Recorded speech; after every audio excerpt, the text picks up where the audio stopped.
Okay, for those of us who work around the house a lot, we've got our tools like I've been doing some scraping on the home, and if you pound on these screwdrivers enough, they start to get dull. See, they're almost like a flat foot on the end there. So we got this little Chicago electric multi-sharpener, $39.99 at Harbor Freight Tools.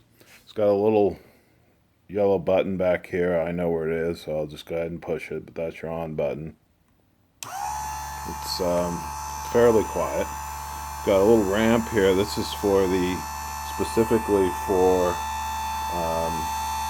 the edge tools, okay, for knives and things like that. So let's just slide it down this ramp. This thing here, there's two little magnetic blades that you see. It looks like an 11. That actually keeps it down. See how it kind of stays down nicely for you, so you can just slide it right in.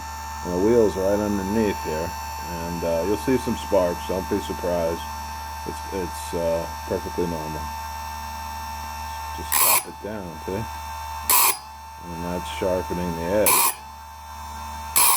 And it's got a little encasement here that keeps us from having these little flames hit up, the little sparks, so we don't burn ourselves up. Anyway, just down. I already did it a little bit, so I kind of know. So when you're done, this edge will sharpen up, and you can get out there and start pounding it and do it all over again. So hope this helps out. If you like it, go ahead and like the video and subscribe. Okay, DIY by BAN Properties. Thanks.